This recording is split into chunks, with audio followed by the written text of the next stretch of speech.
we're, but this is I'm getting a ton of like I've gotten more texts in the since probably in the last 12 hours.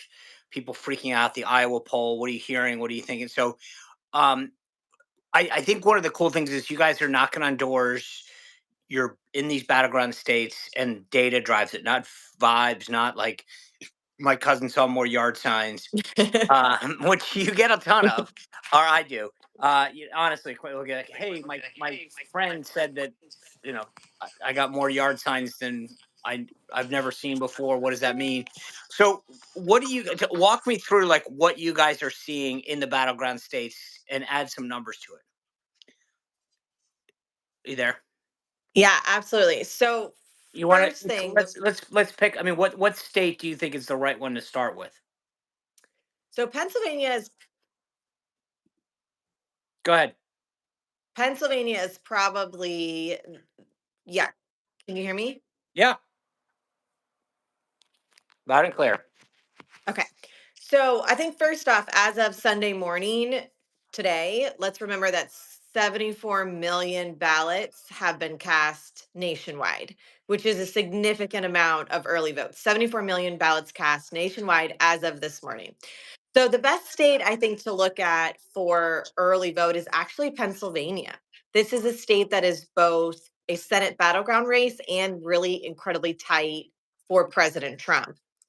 So if you look at the numbers as they stand at the close yesterday, so where we were going into today, there's 558,000 mail and early in-person votes for the GOP, for Dave McCormick, and even more for Trump. This is just the Senate model, which will be tighter than the presidential.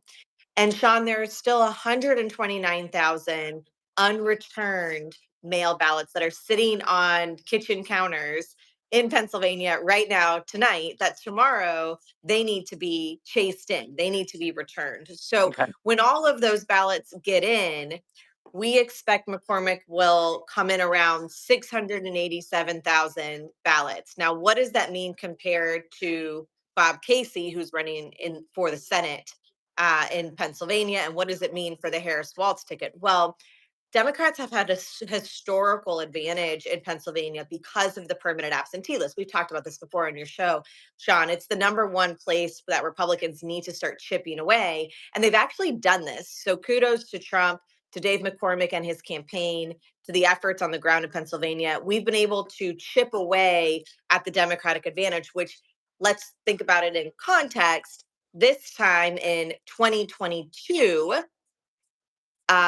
you saw the Democrat advantage at 726,000 ballots, and in 2020, 1.4 million. That was the height of COVID, right? When everyone was voting by mail and Dems just creamed us. So, where are we now? Well, we think the advantage is going to be less than 500,000 going into election day. We estimate about 475,000. So, we've cut that blue wall essentially in half, So is which that is because less people, huge. but in COVID, everybody was kind of doing this. So is that because we're doing better, or like are we doing better overall? Are they returning less? Uh or is this just like a return to normal? Like, you know what I mean? There's a lot of ways to interpret that. I actually think it's a little bit of all three. The Democrats are doing worse, and here's why, Sean. The time to build your absentee ballot early vote program is in the summer. Well, what was happening in this summer? They were having a coup d'etat to move, Biden out of the top of the ticket and onto Harris. So when they should have been focused on absentee ballot early vote returns and building the infrastructure needed for the early vote, they were switching candidates. There was no enthusiasm for Biden. And so they're actually behind. When you look at their numbers, they're at a historical low. Now, that doesn't mean that it's basically, think of it like this. Uh, their low is closer to our high. And so we're now almost on par for a very difficult early vote state, putting our candidates for the first time ever in the most aggressive position heading into election day, which is huge. So there's two things, and I always feel funny about this because I used a lot of the excuses the Democrats were using when I was at the RNC and we were behind. So the number one thing that they'll say is The Republicans are just getting, they're cannibalizing their election day voters. They're moving people who would vote on election day and just moving them forward. Do you guys have any insight into, are these new people? Are they low propensity voters? Are they or are they election day voters? Yeah, this is a historically important and really significant question to ask and to get right. And we actually know this information. So if you look at just the return ballots, so the ballots that have been returned in the state of Pennsylvania as of yesterday at midnight, we can actually see that only half of the returned GOP early votes are election day voters. So put that another way, Sean, over 250,000 of Dave McCormick's likely early voters right now today are those low propensity voters. These are people that don't always cast a ballot. So, no, you're not cannibalizing election day voters in the early vote. Are some election day voters voting early? Yes. I'm one of them, right? I historically, I like the last two elections, I voted on election day. This year I voted early, right? That's not a bad thing to have election day voters No, no, vote no, no. early. And I agree We with just you don't because want to read too much into the data. right. I mean, I view it as I voted early too, right? So I used to love to vote election day. I moved it forward. I look at it like I'm saving the campaign money and resources, right? It doesn't That's have to right. wonder, is he okay? So that's great. But it's also, yeah, but I think the debunking the talking point like you just did, which is, hey, yeah, that's part of it. But and then the other thing that I get from some Democrats is, yeah, but you guys are assuming that all of those Republicans are Trump people, right? That there's a lot of women in particular that might be Nikki Haley voters um that aren't going to vote for Donald Trump, or the case that they're making in light of this Iowa poll is that they're older women who are maybe not traditional Democrat voters, but would have voted Republican, but for Roe or reproductive rights or Right. whatever. Yeah, so there's a couple things going on. I do think the gender gap is real. We should not discount it. It is a real thing, and it's popped up in the last two elections, in particular with Trump on the ballot and now post Dobbs. But where I think the story breaks down is women historically vote early. On the trend line, 60% of women just vote early. It's like in school, right? The girls get their homework assignments done before the boys. It's the same thing. Women are more And then we ask prepared. you, by the way, then we go, hey, can you help us with this? 'Cause- Can you help us with right. our homework? Can you help us with our vote? I mean, this is what happens. So it's not unnatural for women to vote early. And the trend lines show that women historically vote more early. The question now is going to be what happens to the men. And that's where I think you've seen both Trump and frankly Harris both try to take a piece out of galvanizing the male turnout because they both know that they need men to turn out to win. Now, Trump has done that obviously a lot better. You played the Julia Roberts ad earlier this week on your show, and I that ad was just nauseating to all of us, smart, normal, working women to think that a woman can't make up her mind on her own. And I think men are offended by that too. I mean, so Harris is totally, I think, missed the boat on how to capture the male vote. She may win with more women, but will it be enough considering men historically vote on election day? They don't like to vote early anyway. Right. Okay. So the bottom line is, I feel based on the numbers that you were just saying that, like, I feel good about Pennsylvania, and it's weird um because so many people in the last couple days have been like, I'm a little worried, and I'm like, why? The numbers look good. Right. The And numbers so are good. okay, see, that's, I'm glad you said that because um I felt good. You and I talked about this. I know the work that you guys are doing over there, and I was like, okay, then why is everyone freaking out? Because I like to look at the data. You guys, here's the knocks, here's the returns. Yeah. I feel good. Yeah, and the thing is, Sean, look, this is going to sound so basic, but it's like it's kind of worth saying because I've gotten all those same text messages and calls from friends, family, donors, stakeholders too. We have to win early vote. we have to be in a much more aggressive posture than we've ever been before. The numbers prove that. We see the ballot returns. We see them in Nevada, in Ohio, in Pennsylvania, in Michigan, Wisconsin. We can see those returns, right? We know we're in a very aggressive posture going into election day. And now election day has to be a big turnout. It's got to be 2016. You got to do both. That's the magic sauce. Early vote plus big But if election you day equals victory. okay, if you had to put, $10 down or $100 on Pennsylvania, the numbers that you're telling me, I feel very good about it. Like we should. I mean, I know that we have um like a day to go, and that their side could still. But don't you? I mean, wouldn't you say that? Hey, it's right now. The edge goes to Trump and Yes. Dave McCormick. I mean, Yes. I think McCormick. In fact, not just Dave. I think the blue wall candidates. We'll talk about Michigan and Wisconsin in a second. I feel like everybody. I looked at Kerry Lake today in Arizona. Even Sam Brown. I've said that he's the one that might not make it over the finish line, but he's now within the margin of error. But I feel good about where Pennsylvania is, especially McCormick. I agree. And look, if you go back and we remember in Pennsylvania, the 2022 Senate race, Dr. Oz only lost that race by 263,000 votes. And the majority of them were mail in early votes. He went into election day with a disadvantage by 750,000 votes. Now, he made some of that up on election day, right? Because election day is high turnout for Republicans in Pennsylvania, but it was not enough. Now, fast forward, the Dem advantage is underneath 500,000. So it's tight. I mean, we're talking about I think, look, we don't have a crystal ball. We're not going to do that.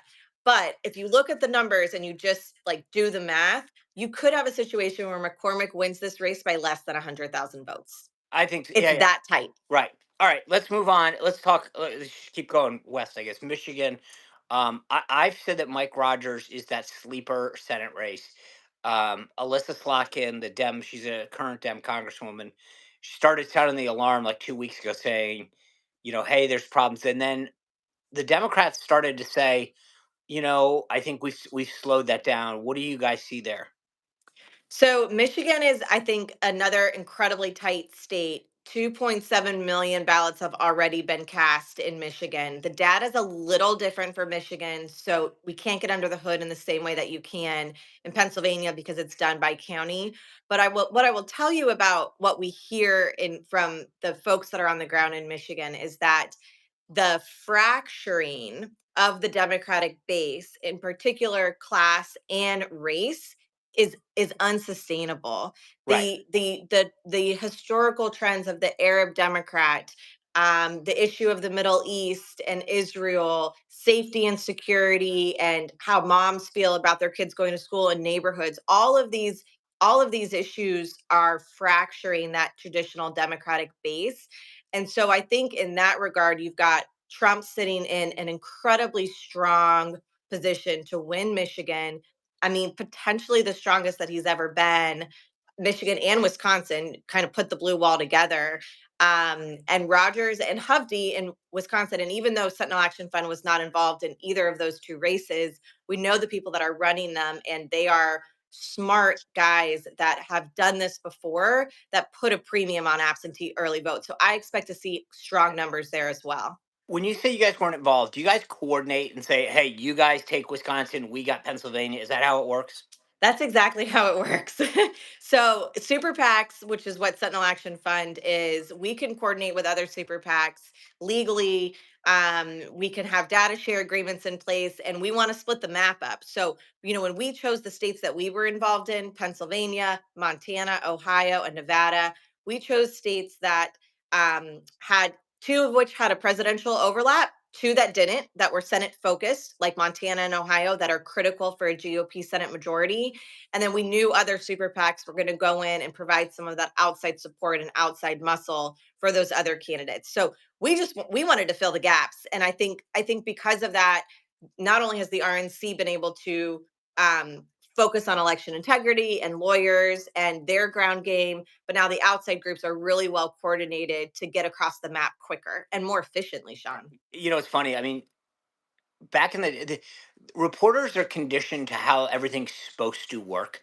Yeah. according to, because however the Dems do it, and I find that the way that we've divvied up responsibilities makes so much more sense. There's not a duplicity that where you see that sometimes on the left where everyone's doing the same thing. And I think it's more efficient, more, I mean, it's very Republican, very conservative, right? I Yeah. mean, Democrat, the reporters judge everything by how many people, how many offices, how much money, as opposed to, as I used to tell them all the time, like, who cares how many, if that door gets knocked on, right? And they say, oh, Jessica Anderson, who are you voting for and why? And you give your reasons and tell them your candidate and you log it in. Why does it matter who paid for that knock, Right. or who paid for that knock more specifically? And reporters are like, well, the Obama campaign or the Hillary campaign or the whatever says. And I'm like, okay, but you're just buying into a very liberal mentality, which is that, like, because they have more paid people. All right, so I think Montana is fairly solid, right? I mean, we don't do we like both like that to me. I look at West Virginia. There's no one's even talking about that, right? Jim Justice No. is going to win that seat. Correct. That Manchin's given up. That gets us to parity, assuming we Yep. don't lose anything. And the only state that I'm now worried about in the Senate is Nebraska, to be honest with you. Um, so, but assuming we can hold our own, which enough people are telling me that Deb Fisher's in better shape now.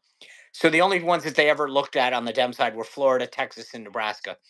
I think Ted Cruz is in good shape. I think Rick Scott's in good shape, and I think Deb Fisher will end up pulling it out. That Yeah. being said, West Virginia puts us at parity 50-50. Montana gets us one, and you guys That's don't have right. any doubts about that, right? No, I do think Montana is a state. Obviously, Trump is going to win it handily. Tester is a Democrat incumbent that has painted himself as, a dirt farmer, one of the good old boys in Montana. He is not that, and he only narrowly won his race in 2018. He won it by 17,000 votes. So this is already a tight race, but there's a couple things that are different in Montana than in 2018 when Tester was up. One, President Trump wasn't on the ballot. So the Republican candidate then didn't have the benefit of the Trump surge and turnout machine. Two, there are so many transplants from California and other states that have moved into Montana post COVID. And these are actually on the aggregate, the majority are actually Republican, which when you look at the data, it's doing something funky with the numbers because we have a huge chunk of technically low propensity voters in Montana because this is their first election in Montana to vote, but they're a consistent 4 out of 4 voter from whatever state Right. they moved over from. So the data it tells this, I think, unique story that you've got Republicans that were escaping to Montana. They're going to vote their values of why they moved there. Trump is on the ballot. Our projections and modeling that we have tell us that Sheehy and Tester will be in a tight race, but we expect Sheehy will have an advantage of at least 23,000 ballots heading into Election Day, and then a strong Election Day turnout, which we all expect since we haven't cannibalized the Election Day voter. But I think Montana gets us 51, and then I think you look at a state like Ohio. Well, that's Um, what I wanted to ask you. So there's a poll out. Trafalgar did this poll, and I've got Robert Cahaley on the show tomorrow, and I was going to ask him about this, but it shows Sherrod Brown with, like, I mean, like, literally, I think it's 5/10 of a point, and it's moving in the right direction for Bernie Moreno. But considering where Trump is running in the state, why is Moreno not putting Sherrod Brown out of business real quick? So part of this is the entrenchment that a Democrat that is an incumbent just has, and that just can't be underestimated. Bernie Moreno was a businessman. He's been successful in the state, but he's a first time candidate. So he had to use the whole last winter and spring to duke it out in a contested primary that then raised his name ID. but the primary was late. So he really only had the benefit of a general election campaign strategy beginning in the summer. But he, to his credit, he has moved the numbers something like 8, in some places 9 points since where he was in 4th of July. Yes, do I think these Republican voters will end up coming home for Bernie as they pull the lever for Trump? Absolutely. But has it taken time for Bernie to get his name ID out, to tell his story, to talk about his background, to show his bona fides? Yes, and he's done that. His strategy is focused on the 3 C's: Cleveland, Cincinnati, and Columbus. Columbus. Big parts of Ohio that are hugely important when you look at the voter propensities in those clusters of the state. But also, it's a unique state because you have early in person and you have mail. So you have two different ways to vote early: absentee and by mail. And Bernie, right now, we've got him up ahead of Brown for early in person votes, but behind on mail. So when it nets out, it puts them at a difference of about 21,000 ballots heading into election day, with the advantage going to Bernie. So if you assume he's ahead just a little bit heading into election day, again, in an aggressive posture, just like these other Senate candidates, and you have a fantastic election day turnout, then Bernie Moreno wins. And that's going to be the secret sauce in these Senate states. And Ohio's one of them. So as I look at the map, right, and I mean, I am, um, I look at all the Senate states, um, and um, there's not one that I don't feel good about. Like I said, the only one that I worry about is Sam Brown in Nevada, and it's almost like he's if you gave him another week, he'd get there, and he may. I have no Yeah, and doubt. I mean, Sean, but the Brown numbers, I just pulled them up to look at because it's definitely a tight state, and you can't underestimate the benefit of the culinary unions and the Harry Reid infrastructure that's in the state. I mean, they know how to do ground game turnout. But Brown has done a really good job, and the teams that are on the ground. I mean, our team has been doing ballot harvesting, so that's third party ballot collection, which is like, I know, we're doing all new things that the Republican Party hasn't done before. It's awesome. But Brown is ahead right now on early in person ballots. He's got a well, 54 Nevada's blowing vote my mind. advantage. It's funny. I don't mean to keep dropping Haley's name, but a month ago I felt really good, and he said, "Just trust me, it's Lucy with the football." And and I'm going to ask him again tomorrow because Nevada is like, even when John Ralston is keeps saying, like, that he's Mr. Nevada, and he's saying, God, there's something's not right here. Republicans are crushing this. The thing. Let me just ask it this way: there's not a battleground state.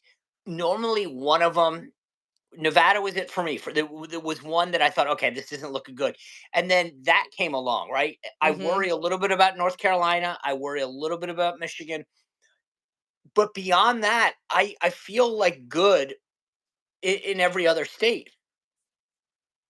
I think the fact that we have our Senate candidates, President Trump, House candidates, everybody up and down the ballot that have fully embraced voting early. They've done the work for the ground game. They've done the work for election integrity to clean up their rolls. It's put us in the most aggressive posture we could be heading into election day. So nothing's over till it's over. Look, you talk about Nevada. I mean, I'm worried about Nevada too because of the court case that now is standing where you can count ballots 3 days after election day. Yeah, how So there's insane is that? plenty of How reasons to be how look, worried. not just count the ballots, Jessica. The thing that I thought was so troubling about the court case is it was you can count ballots 3 days afterwards, and they don't have to be postmarked. That's right. And by the way, they mail a ballot to every person. Every single person in the state gets a ballot. But we have a good governor there, Sean, who has, I think, done a good Yes. job Oh no. of He was the getting under the sheriff too, hood by for the way. election integrity. He's a sheriff, so it's like the guy knows how to do law enforcement. But That's right. I'm just thinking to myself, like, what judge says, yeah, we mail a ballot out to everybody. You can count the ballots up to 3 days, which I could see with a postmark, maybe. Um, but again, it's like, you made a comment about homework earlier. It's like, if you don't turn it in on time, you don't get the credit for it, right? But then we're basically saying, and it doesn't have to have a postmark. So you find out that your candidate's down, and then you just run around and find ballots. That can't happen. And this is why the No. RNC has Just you done saying, like, such we a can't fantastic allow it to job. happen, right? No, But we can't allow it to right. happen.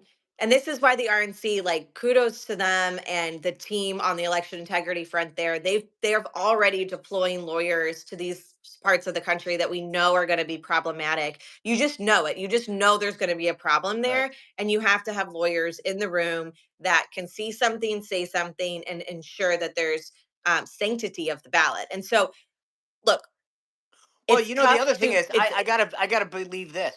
If you see a postmark ballot come in November 6th or 7th, and it might, yeah. then you gotta be like, hey, no way, that person voted after, right? I mean, this is where Nevada has to get serious at some point, and because this is gonna get crazy. And maybe it goes to the Supreme Court, right? So there's a chance that it gets appealed. I mean, this just happened in our home state in Virginia, where they were able to take where Miares and Governor Youngkin were able to take their court case all the way to to the Supreme Court. Maybe that happens here in Nevada, but I think having lawyers um, in place in these tough states is critical to ensure the election integrity. And then that way we do two things at once, right, Sean? Which has been the whole point of this year, continue our calls for election integrity while utilizing every single tactic that's available to vote, which has to include absentee ballot early vote. Listen, I will just, I'm gonna leave it at this comment, but I will tell you, it's funny for the media and the left, same thing, to say that there's no problems with elections, and then we're getting sued by DOJ Yeah. in where we vote in Virginia because we renewed, and just so people understand the process, just to be clear, what Governor Youngkin and Attorney General Miares did.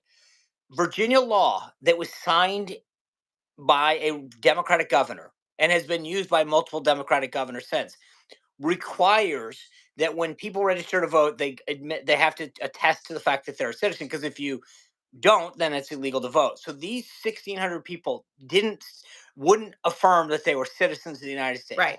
Then the state of Virginia has to go out and ask them, hey, you so and so did not affirm that you're a citizen. We want to make sure you are and give you a chance to say you are before we remove you from a ballot. And they didn't respond or didn't, wouldn't agree to say that.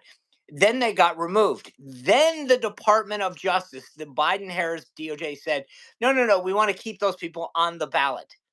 I mean, there's a point at which, and by the way, like I was watching this interview Tim Scott and I think it was Dana Bash today on CNN, I saw that. and he's like, no, no, and they're like talking about the fact that like, and correct me if I'm wrong, I think that was, yeah, where they're like basically like, hey, these people are not on like y- the Bucks County like Hmm. stopped early voting, and now you're saying that President Trump is hyping up fraud. It's like, wait a second, you guys literally created, like, it was a court that said that they Yeah. were trying to stop people from voting early, and so this is what we're up against, and so let me just ask this, like, the Sentinel Action Fund, what are you guys like totally like what has been your focus for the last several months? So our entire strategy and focus at Sentinel Action Fund has been to turn out low propensity voters through absentee early vote. There are so many great other organizations that have done voter registration, that do swing voter outreach, that do persuasion, that do And you election guys day. divvy this all up, or That's is right. it what We you just said we're wanted to doing? fill the gap. We just wanted to fill the operational gap for actually having Republicans that would embrace absentee early vote and change the culture around it. Let Right, it be okay to vote early. Let it be okay to vote absentee. It's more convenient. You can skip the line. The military does it. Too big to rig. I mean, there's so many great reasons why. And not to say we don't continue our calls for election integrity, do two things at once. But if we want these low propensity voters to turn out, these registered Republicans that haven't voted the last four elections, maybe only once of the last four elections, the only way that they're going to vote is if you give them the whole enchilada. You give them right. all the options of the early vote. So that's what we've been focused on. We have four states: Montana, Pennsylvania, Ohio, and Nevada. We have knocked over 2.5 million doors by now. The budget is over 30 million. That's all been spent specifically on the absentee ballot early vote turnout. Mail, digital, text, grassroots events, the amazing app that you can literally on your phone download your contact list and see who of your friends and family have requested Wait, their so ballot where or can you turned it still out do it? yet. Can you Yeah, you still? can still do it. If you I'll put it up on my Twitter account, Jess Anderson too, right now, of how to download it. Sean, you should do it for Virginia. We added Virginia in there. You can see all your friends and family, whether or not, and your contact list, whether or not they've requested a ballot, have they turned it in, have they voted early or not, and then you send them a text like, "Hey mom, I see that you haven't voted yet. Get out Wow. there," right? The And this whole is the point is Sentinel. Wait, so relational. all right, so Jessica, you're gonna tell us your Twitter account again. It's Jess Anderson. Jess Anderson 2. And I'll drop the link to download the apps Did you right at the choose top of to, my or did feed. you? Was there already? Is that was There one was take? already a Jess Anderson. Okay, so you okay? I just some people like have a numbers thing. Like, No, um, no, no. It's a very common name, apparently. yeah, no. The funny, I grew up with a Jessica Anderson. And remember And that crazy Democrat that ran in Virginia for the Democrat VA House? She was like insane last cycle, and her name was Jessica Anderson. So so, you but know, is the app the Sentinel Action Fund app? yes, it is. Okay, We built it in partnership with Numinar, so you can find it if you go to the App Store and you Google and you look up in the App Store Numinar, Numinar. You can also download it like that. It's but super can I go to the easy. App Store and search Sentinel Action Fund? Yes, you can do Okay, either way. Yep, okay, you can look either way, and I'll put the direct link on my Twitter feed so people can look at it. But all of this work, Sean, this whole work is with the goal to engage and turn out low propensity voters, ensuring that our candidates in the Senate and now up and down the ballot enter election day strong. And to do it in a way that doesn't cannibalize the election day voter, but it brings new voters into the mix so we actually have a chance at winning on a very good election day turnout that we all expect Trump to galvanize and turn everybody out come Tuesday. awesome. Hey, it's Sunday night. I appreciate you stopping and joining us and telling us all the great stuff and making me feel, and I think a lot of other people, much better because I just the data to me, I get it. People have vibes. They drive down the street, they see a bunch of stuff, but if people don't vote, cast that ballot, it doesn't matter. So I appreciate you being with us, all the work that you guys are doing at the Sentinel Action Fund, and hopefully we can check back in because let's make sure that we put it over the top. And to the point of a lot of the work that you're doing, I've told this to people all the time. I know it's not as sexy, but Yeah. President Trump needs a Republican Senate and a Republican House. None of these nominees will get through if he doesn't have a Republican Senate. So this is I That's mean, right. I was there. It's just so it doesn't matter if he can't get these people through. Whether it's judges or the assistant secretary of this or his own cabinet, Hmm. we're gonna have a problem.